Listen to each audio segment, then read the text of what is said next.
Bien-aimé dans le Seigneur, reçois ta bénédiction en ce jour au nom puissant de Jésus-Christ. Nous voulions encore continuer à mettre en pratique la parole de Dieu. Hier, nous avons fini le livre des Actes des Apôtres. Nous avons lu tous les 28 versets en 28 jours.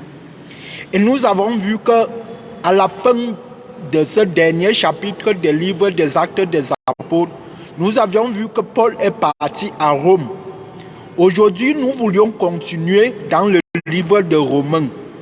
Je rends grâce au Seigneur parce que le livre des Actes des Apôtres n'est pas fini par Amen. Pour dire que ça continue dans le livre de Romains. Aujourd'hui, tu peux ouvrir la Bible. Nous allons lire le verset 1. Nous allons lire le chapitre 1. Nous allons lire tout le chapitre 1 de Romains. Et nous allons souligner les actions qui se trouvent dans ce chapitre, les actions qui peuvent nous aider à progresser. Pour cela, nous allons souligner les actions du livre de Romains chapitre 1 et chapitre 2. C'est-à-dire, nous allons mettre en exergue les actions qui se trouvent dans le livre de Romains chapitre 1 et 2. Je t'invite de lire le chapitre 1 et 2 de Romains. Nous allons lire ensemble le chapitre 1. Il est écrit: Paul, serviteur de Jésus-Christ, appelé à être apôtre, mis à part pour annoncer l'évangile de Dieu, qui avait été promis auparavant de la part de Dieu par ses prophètes dans les anciennes Écritures, dans les saintes Écritures. Il concerne son fils, né de la postérité de David selon la chair, déclaré fils de Dieu avec puissance, selon l'esprit de sainteté, par la résurrection d'entre les morts, Jésus-Christ notre Seigneur, par qui nous avons reçu la grâce et l'apostolat pour amener en son nom à l'obéissance de la foi tous les païens, parmi lesquels vous êtes aussi, vous qui avez été appelés par Jésus-Christ, à tous ceux qui, à Rome, sont bien-aimés de Dieu, saints par vocation. Que la grâce et la paix vous soient données de la part de Dieu, notre Père, et du Seigneur Jésus-Christ. Je rends d'abord grâce à mon Dieu par Jésus-Christ au sujet de vous tous, de ce que votre foi est renommée dans le monde entier. Amen. Dieu, que je sais en mon esprit dans l'évangile de son Fils, mes témoins que je fais sans cesse mention de vous, demandant continuellement dans mes prières d'avoir enfin, par sa volonté, le bonheur d'aller vers vous. Car je désire vous voir pour vous communiquer quelques dons spirituels afin que vous soyez affermis. Ou plutôt, afin que nous soyons encouragés ensemble au milieu de vous par la foi qui nous est commune à vous et à moi. Je ne veux pas vous laisser ignorer, frères, que j'ai formé le projet d'aller vous voir afin de recueillir quelques fruits parmi vous, comme parmi les autres nations. Mais j'en ai été empêché jusqu'ici. Je me dois aux Grecs et aux barbares, aux savants et aux ignorants. Ainsi, j'ai un vif désir de vous annoncer aussi l'Évangile, à vous qui êtes à Rome, car je n'ai point honte de l'Évangile. C'est la puissance de Dieu pour le salut de quiconque croit, du juif premièrement, puis du grec. Parce qu'en lui est révélée la justice de Dieu par la foi et pour la foi. Selon qu'il est écrit, le juste vivra par la foi. La colère de Dieu se relève du ciel contre toute impiété et toute injustice des hommes qui retiennent injustement la vérité captive. Car ce qu'on peut connaître de Dieu est manifesté pour eux, Dieu le leur ayant fait connaître. En effet, les perfections invisibles de Dieu, sa puissance éternelle et sa divinité se voient comme à l'œil nu depuis la création du monde, quand on les considère dans les ouvrages. Ils sont donc inexcusables, car ayant connu Dieu, ils ne l'ont point glorifié comme Dieu et ne lui ont point rendu grâce, mais ils se sont égarés dans leurs pensées et leur cœur sans intelligence a été plongé dans les ténèbres. Se vantant d'être sages, ils sont devenus fous et ils ont changé la gloire du Dieu incorruptible en image représentant l'homme corruptible, des oiseaux, des quadrupèdes et des reptiles. C'est pourquoi Dieu les a livrés à l'impureté selon les convoitises de leur cœur. Ainsi, ils déshonorent eux-mêmes leur propre corps. Eux qui ont changé la vérité de Dieu en mensonge et qui ont adoré et servi la créature au lieu du Créateur, qui est béni éternellement. Amen. C'est pourquoi Dieu les a livrés à des passions infâmes, car leurs femmes ont changé l'usage naturel en celui qui est contre nature. Et de même, les hommes, abandonnant l'usage naturel de la femme, se sont enflammés dans leurs désirs les uns pour les autres, commettant homme avec homme des choses infâmes et recevant en eux-mêmes les salaires que méritaient leurs égarements. Comme ils ne se sont pas souciés de connaître Dieu, Dieu les a livrés à leur sens réprouvé pour commettre des choses indignes. Étant remplis de toute espèce d'injustice, de méchanceté, de cupidité, de malice, pleins d'envie, de meurtre, de querelles, de ruse, de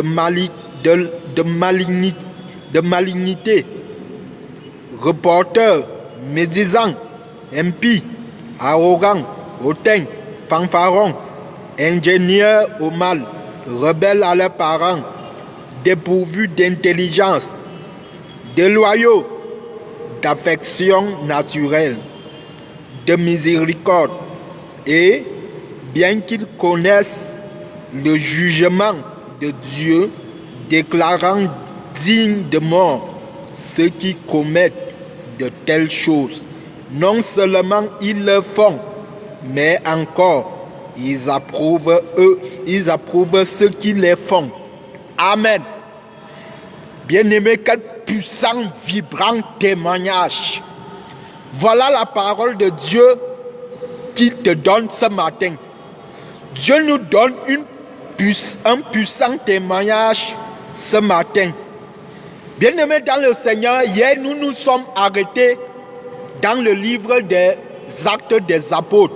Nous avons lu le dernier verset et pendant la lecture, nous avons vu que Paul est parti à Rome.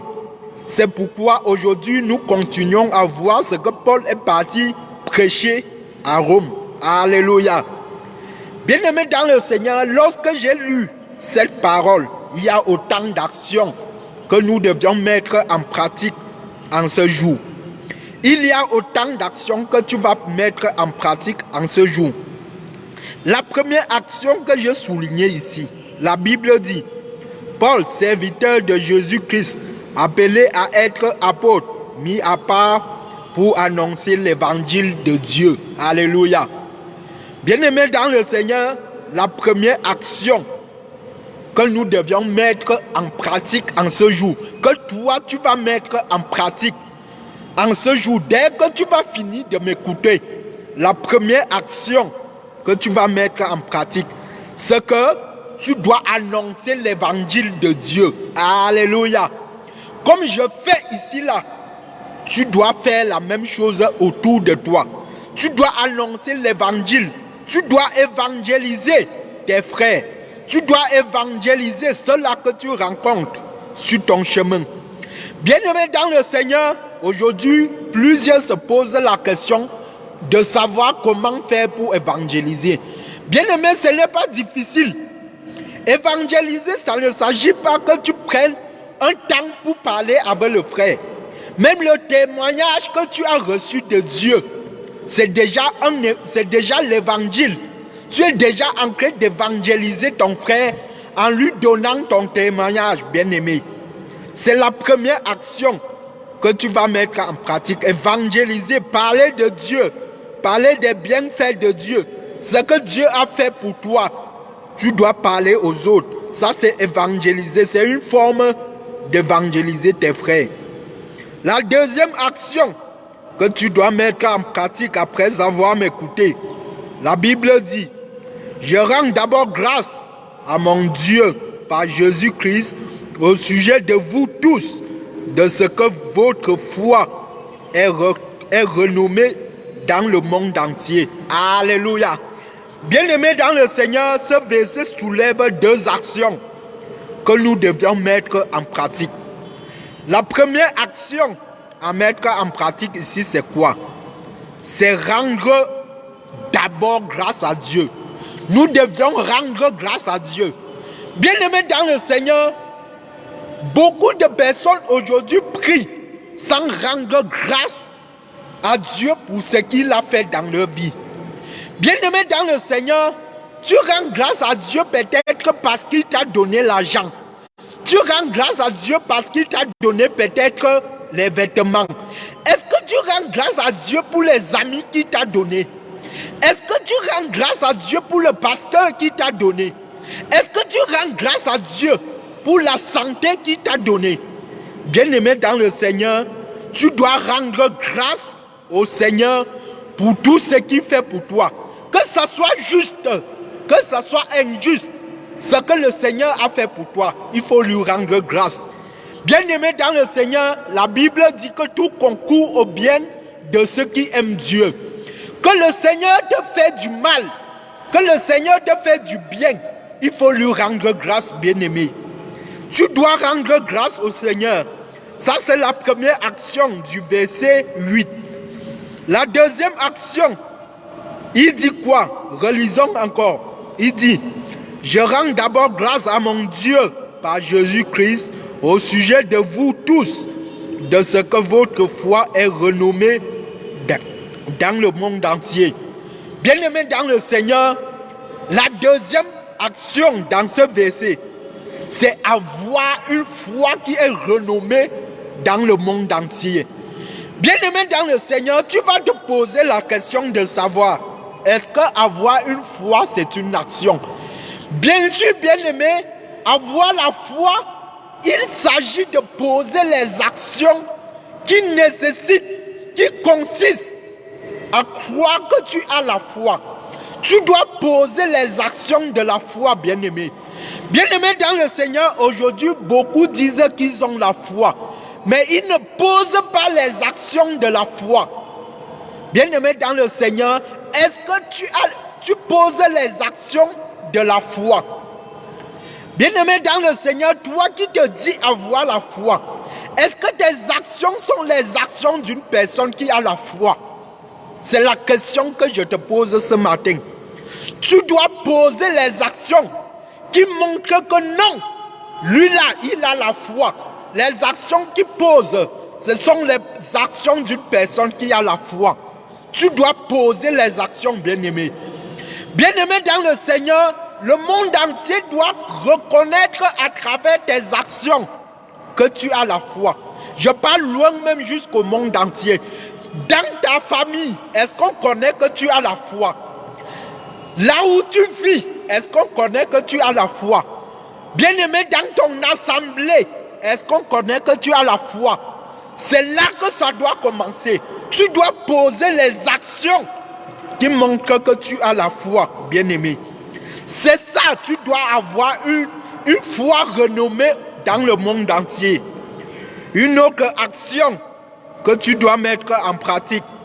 La Bible dit, Dieu, que je sais en mon esprit dans l'évangile de son Fils, mes témoins, que je fais sans cesse mention de vous, demandant continuellement dans mes prières d'avoir enfin par sa volonté le bonheur d'aller vers vous. Bien-aimé dans le Seigneur, une autre action, c'est de demander continuellement dans les prières, bien-aimé. Tu dois demander continuellement. Bien-aimé dans le Seigneur, aujourd'hui, il y a les gens qui demandent une, deux fois, ils s'arrêtent, bien-aimé. La Bible dit que tu dois demander continuellement dans les prières. Bien-aimé, ce n'est pas une mauvaise chose de demander plusieurs fois à ton Père. Tu dois demander continuellement. Tu vois quelqu'un qui prie pour un malade une, deux fois, il ne voit pas de changement, il se décourage. Bien-aimé dans le Seigneur, demande continuellement à ton Père dans tes prières. Demande jusqu'à ce que la chose arrive. Demande. Bien-aimé dans le Seigneur, il est probable que tu demandes une chose à Dieu, à ton Père, pendant des années, il ne te donne pas. Mais tu dois persévérer dans l'esprit de la prière. Tu dois demander continuellement à ton Père. C'est l'action que tu dois mettre en pratique en ce jour. Une autre action, la Bible dit, car je n'ai point honte de l'évangile. C'est la puissance de Dieu pour le salut de quiconque croit, du fruit premièrement, puis du juif premièrement, puis du grec. Bien-aimé dans le Seigneur, est-ce que je dois encore te rappeler cette action? La première action, nous avions dit qu'il faut évangéliser. Une autre action ici que je veux te donner ce matin, c'est que tu ne dois pas avoir honte de l'évangile. Bien-aimé dans le Seigneur, aujourd'hui, il y a des frères qui ont honte d'évangéliser. Il y a des frères qui ont honte de parler de Dieu. Ils ont honte de dire qu'ils étaient bandits. Et Dieu les a sortis du cadre du banditisme. Ils ont honte de donner le témoignage aux frères. Bien-aimé, repens-toi. Tu dois évangéliser en donnant ton témoignage. N'aie pas honte de l'évangile, bien-aimé. Bien-aimé dans le Seigneur, ça c'est l'action que tu dois mettre en pratique. Une autre action, la Bible dit, la colère de Dieu se relève du ciel contre toute impiété et toute injustice. Les hommes qui retiennent injustement la vérité captive. Alléluia.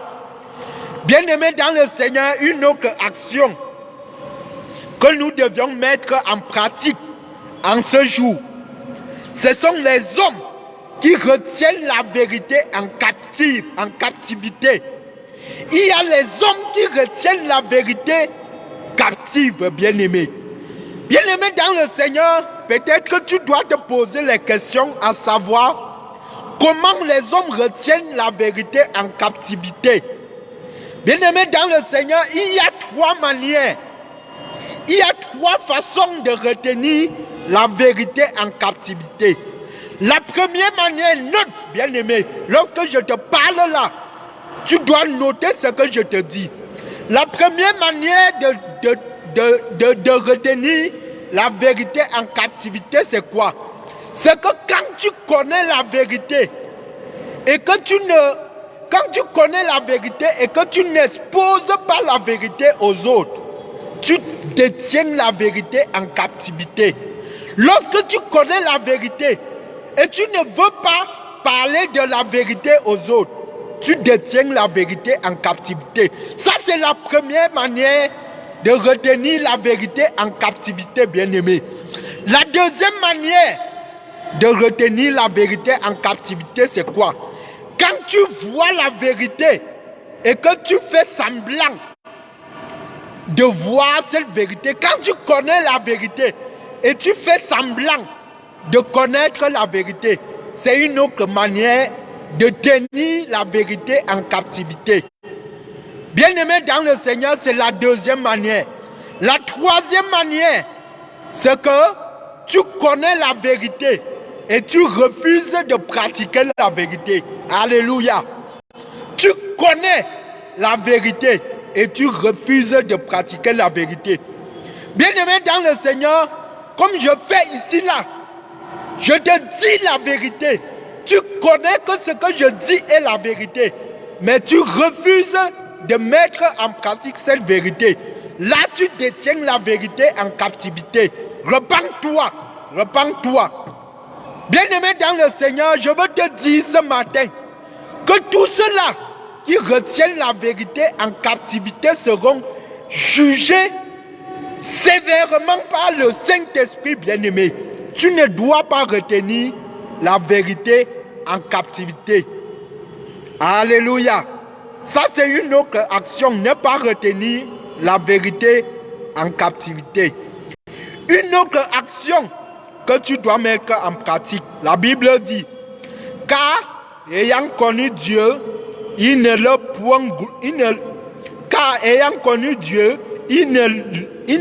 point rendu grâce, mais ils s'égarent dans leurs pensées et leur cœur sans intelligence a été plongé dans les ténèbres. Alléluia. Bien-aimés dans le Seigneur, la Bible dit, car ayant connu Dieu, ils ne l'ont point glorifié comme Dieu. Alléluia. Bien-aimés dans le Seigneur, une autre action que tu vas mettre en pratique en ce jour, c'est que tu dois glorifier Dieu comme le Tout-Puissant. Tu dois glorifier Dieu comme son nom l'indique. Alléluia. Il est le Tout-Puissant. Il est le Maître du ciel et de la terre. Et tu dois lui glorifier en tant que Dieu. Bien-aimé dans le Seigneur, aujourd'hui, nous avons ceux qui disent que Dieu est le Tout-Puissant. Il est le Maître du ciel et de la terre. Mais il ne le glorifie pas en tant que Dieu. Il ne le glorifie pas en tant que le Tout-Puissant. Comment tu peux dire que Dieu est Tout-Puissant, mais tu crois encore aux idoles? Comment tu peux dire que Dieu est Tout-Puissant, mais tu crois encore au maraboutage? Comment, bien-aimé? Il faut glorifier Dieu comme son nom l'indique. Il faut glorifier Dieu en tant que le Tout-Puissant, bien-aimé. Bien-aimé dans le Seigneur, une autre action. La Bible dit, et ils ont changé la gloire du Dieu incorruptible en image représentant l'homme. Alléluia.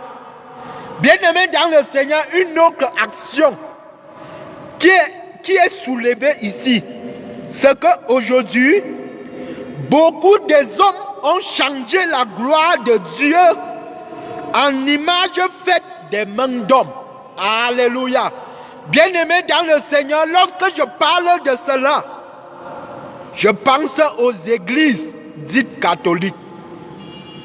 Je pense aux églises dites catholiques qui ont changé la gloire de Dieu aux images taillées, aux images faites des mains d'hommes.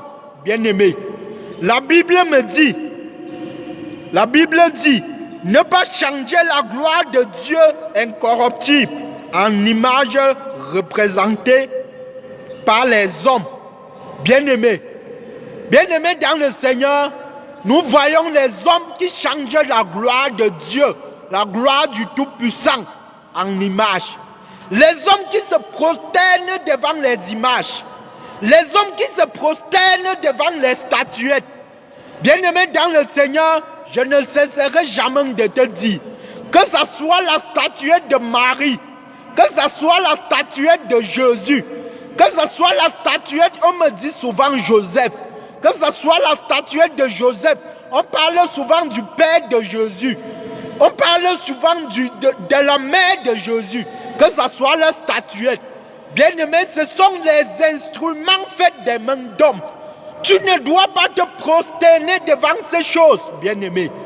Bien-aimés dans le Seigneur, j'en connais des hommes qui se prosternent et qui pleurent devant les statuettes. Bien-aimés dans le Seigneur, peut-être toi, tu es celui-là qui pleure devant la statuette de Jésus. Tu es celui-là qui pleure devant la statuette de Marie. Bien-aimés, aujourd'hui, la Bible dit que tu ne dois te prosterner devant aucune image en dehors du Dieu vivant. Tu ne dois pas te prosterner, Seigneur, bien-aimé, devant les statuettes faites des mains d'hommes. C'est l'action que tu dois mettre en pratique. Moi qui te parle là, je me suis prosterné auparavant devant ces statuettes.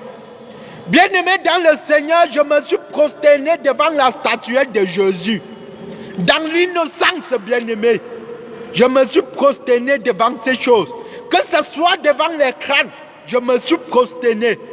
Aujourd'hui, par la parole, par l'Esprit de Dieu, il m'a rendu grâce, il m'a donné la grâce de sortir de ces choses.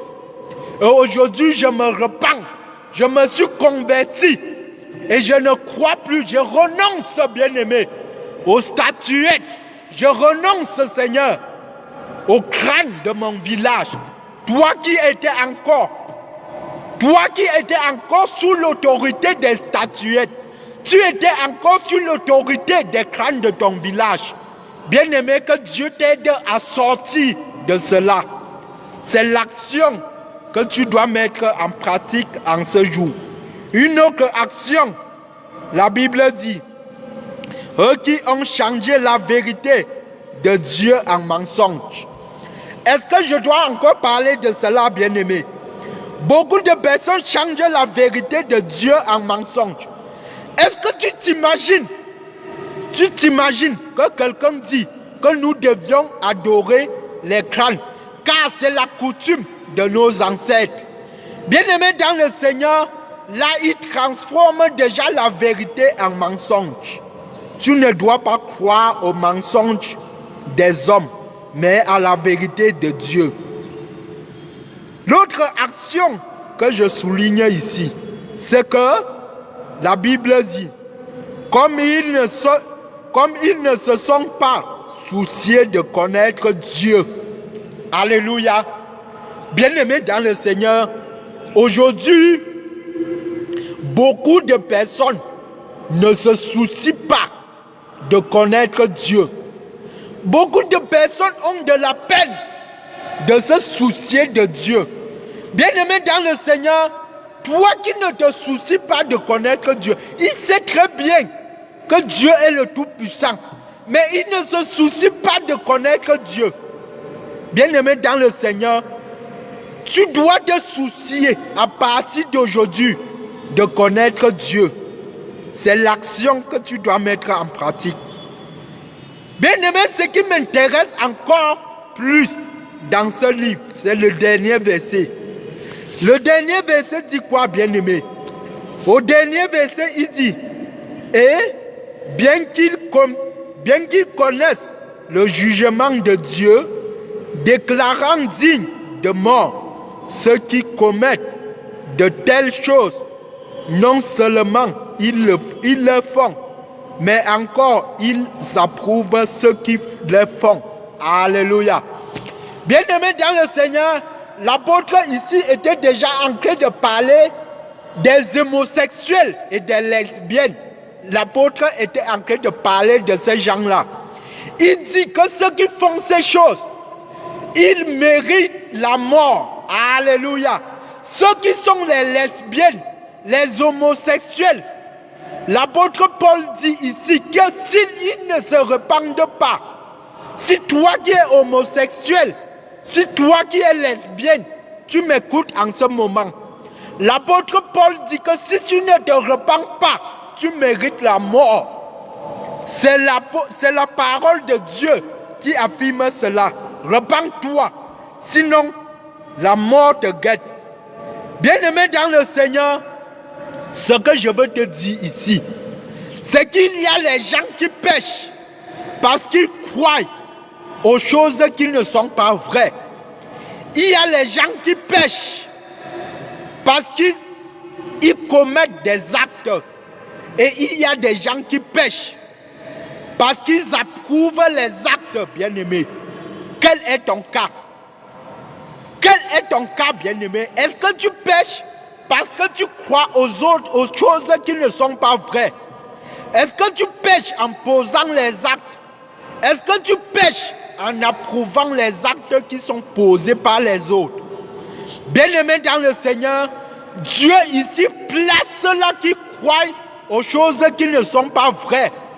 Et les gens qui approuvent les choses qui ne sont pas vraies, la Bible me dit que Dieu les classe dans la même catégorie que les gens qui commettent ces actes, bien-aimés. Tu dois être prêt à ne pas commettre les actes du diable, à ne pas approuver, à ne pas croire aux choses des diables. Reçois ta bénédiction en ce jour. Que le nom de Dieu soit glorifié.